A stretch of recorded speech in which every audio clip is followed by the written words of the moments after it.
come and study with Tanzania Institute of Education.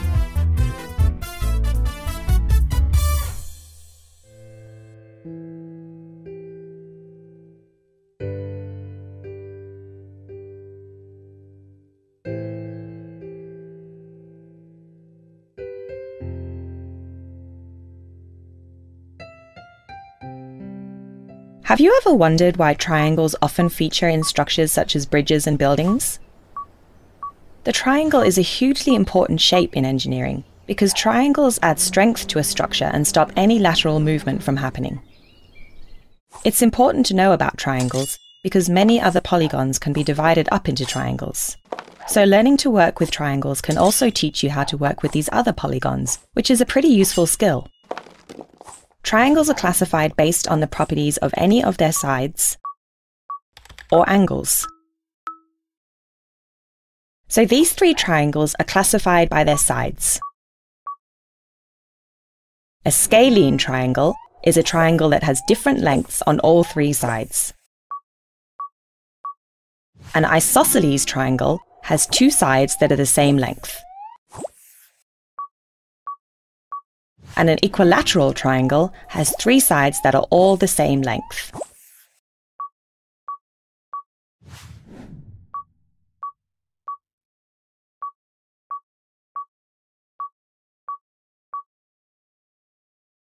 These next three triangles are classified based on their angles. An acute angle triangle has three angles that are all less than 90 degrees. An obtuse angled triangle has one out of its three angles being greater than 90 degrees. A right-angled triangle has one of its three angles equal to exactly 90 degrees.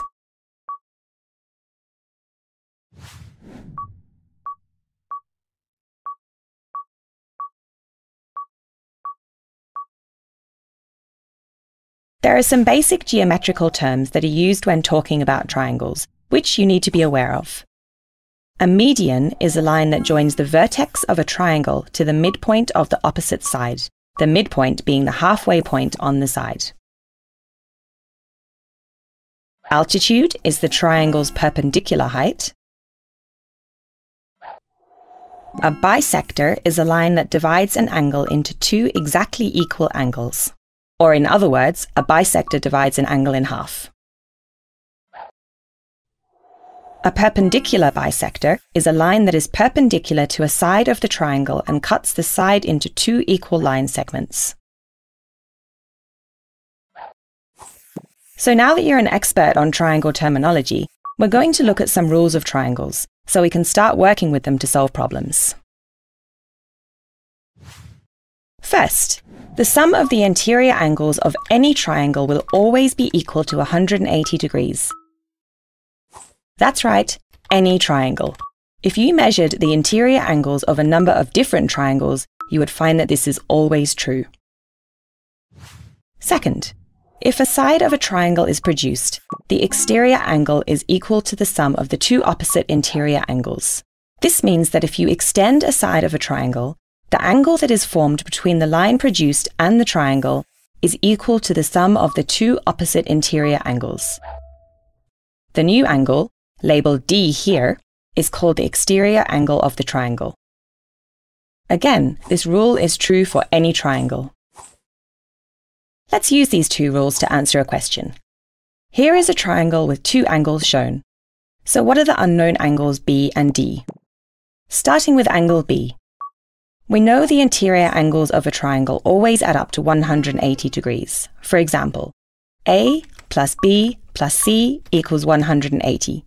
So in this case, we can say that 70 plus B plus 80 equals 180.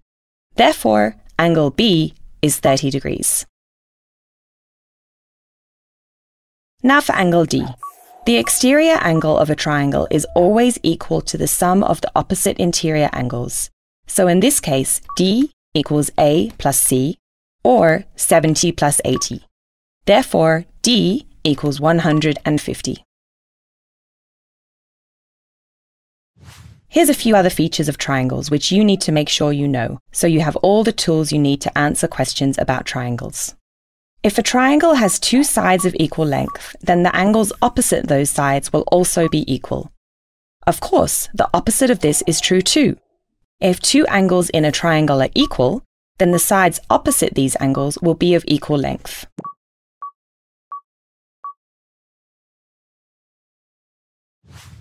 For the last part of this lesson, we are going to focus on congruency, which is math speak for two shapes that are exactly the same. Let's apply this definition to triangles. These triangles are congruent because they have exactly the same three angles and exactly the same three sides. These triangles are not congruent because although they have the same three angles, they are not exactly the same. The one on the right is larger.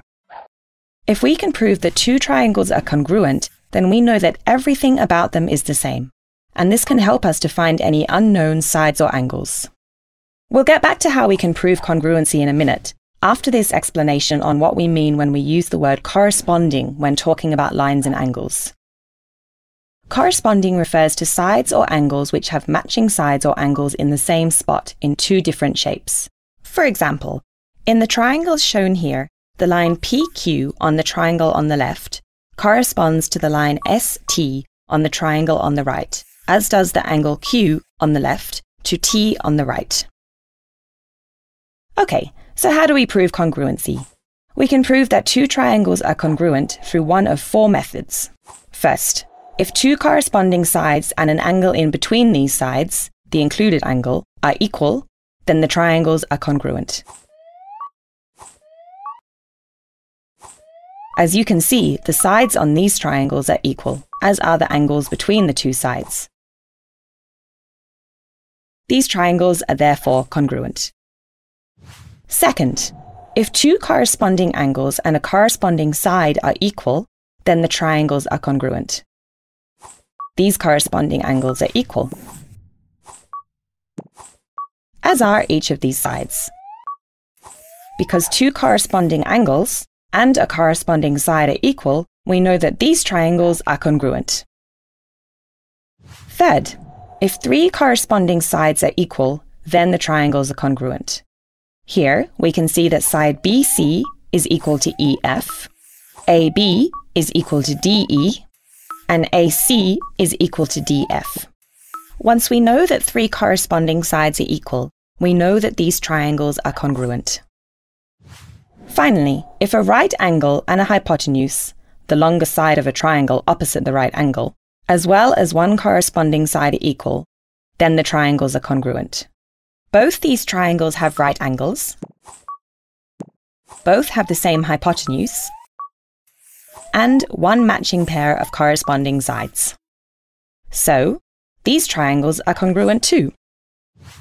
Proving congruency is very important because once we know that two triangles are congruent, anything we know about one triangle is true about the other one too.